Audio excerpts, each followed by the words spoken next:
Hello everyone, welcome to Sunless Circle. গ্রামে সকাল হলেই মানুষ বাড়ির মধ্যে তো একেবারে থাকে না। সবার আগে আকাশে সূর্য আসার সাথে সাথেই সূর্যের আলোয় বাস্তুর মধ্যে থাকা গাছগুলোকে তো একবার ঘুরে দেখবে। ঠিক যেমন এখন আমরা দেখছি বাবার লাগানো সেই মোসাম্বি গাছটাতে অনেকগুলো ফুল এসছে।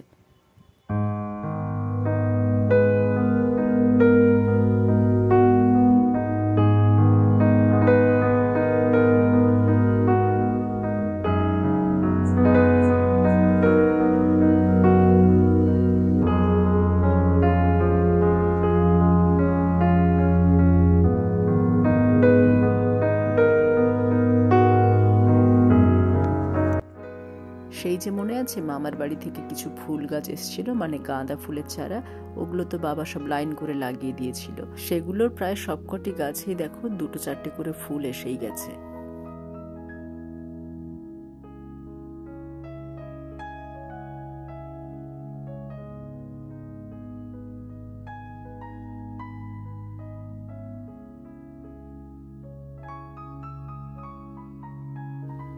আর এই যে গোলাপ গাছটাতে আবারও নতুন করে একটা ফুল এসছে, কুঁড়িও এসছে দেখলাম।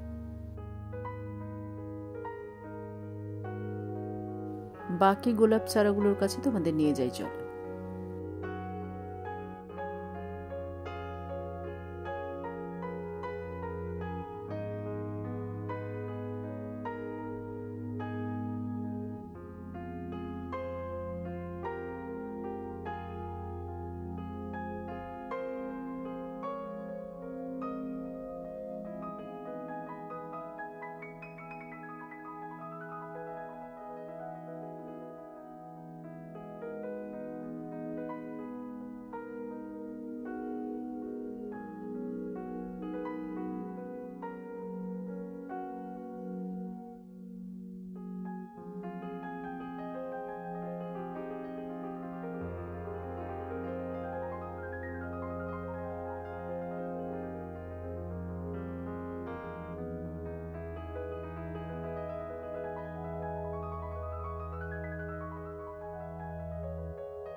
এদিকে কাঁঠাল গাছে কাঁঠাল এসছে দেখো।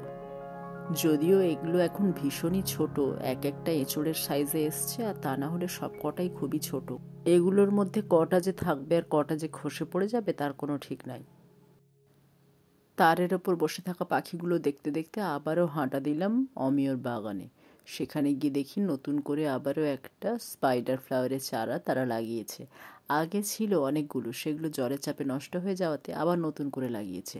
এই ফুলগুলোর বিশেষত্ব হচ্ছে এগুলো অনেক দিন পর্যন্ত থাকে, আর এক একটা লেয়ার এক একবার ফোটে, সবটা একসাথে ফুটে যায় না। নিচের পাটটা একদিন ফোটে, তার দুদিন পরে ওপরের পাটটা ফুটলো একটু একটু করে, এরকম এক একটা করে পাট ফোটে।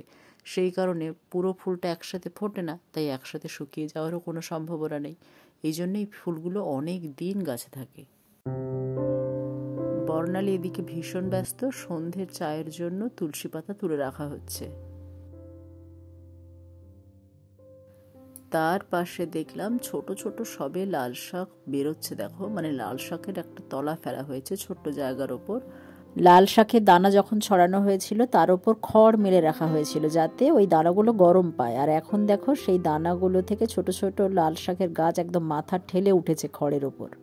আর এগুলো দেখো, এগুলো দেখে মনে হচ্ছে ঘাস তো, কিন্তু না, এগুলো সব কলমি শাক। এই কলমি শাকগুলো চাষ করা হয়েছে।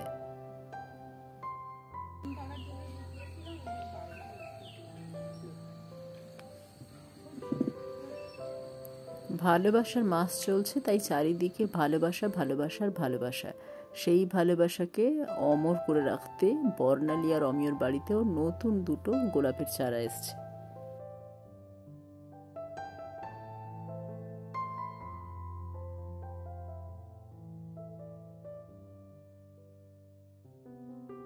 এদিকে যে গাছগুলো আমি প্রায় নিজের দায়িত্বে মেরে ফেলেছিলাম সেই গাছগুলোকে বাবা এখন টবে বসাচ্ছে, কারণ বাবা ভরসা পাচ্ছে না, গাছগুলো যথেষ্ট দুর্বল এখনও। সেই কারণে সেগুলোকে আগে টবে রেখে একটু বড় করে নেওয়া হবে, তারপর সরাসরি মাটিতে লাগানো হবে। ধৈর্যের অভাবে মা কি করলো, মামি মাকে দিয়ে ও টবের মাটিগুলো ভরিয়ে নিচ্ছে। কেন কি কোনো গাছ মরতে দেওয়া যাবে না, সেই জন্য অনেক প্রচেষ্টা করা হচ্ছে। পোয়েনসিটিয়ারটা বেঁচে গেলেই আমরা সবাই ভীষণ খুশি। স্পাইডার প্ল্যান্টটা বাবা এত চেপে চেপে টবের মধ্যে লাগাচ্ছে তো, যে গাছটার সাথে টবের সম্পর্ক তো 7 জন্মেরও বেশি যুগ ধরে থাকবে।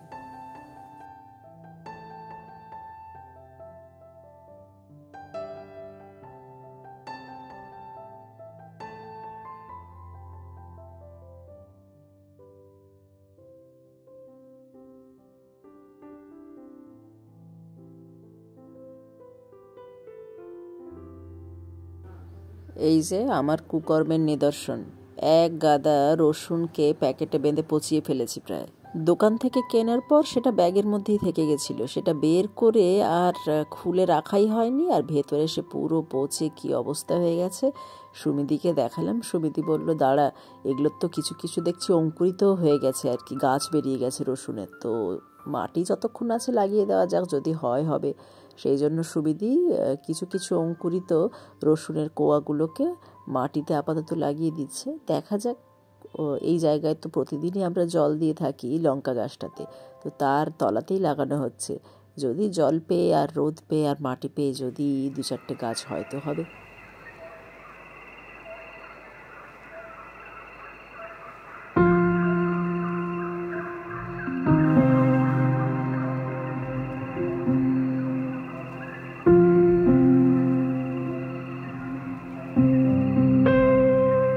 এদিকে এর অবস্থা দেখো, শোয়ার যেন কোনো জায়গা নেই, কোথায় গিয়ে শুয়েছে। এদিকে আরেকজনও ঘুমানোর চেষ্টা করছে, ওকে একদম ডিস্টার্ব করবো না, কারণ সারা রাতও জেগে থাকে তো, তাই এখন একটু ঘুমোক। বালিশে আবার মাথা দিয়ে শুয়েছে দেখো। ওর পিঠের দিকে দেখেছো বিভিন্ন জায়গাতে লোমগুলো নেই, ওগুলো বাইরের একটা কুকুর এসে ওর ওপর হামলা করেছিল, আর তারপরে এরকম সব ক্ষত সৃষ্টি হয়েছে। মা ওষুধ দিয়ে দিয়ে রেখেছে, আগের থেকে অনেকটা ভালোও হয়েছে যদিও। আজকে ভিডিও এখানেই শেষ করি, নেক্সট ভিডিওতে আবারও দেখা হবে। Thanks for watching.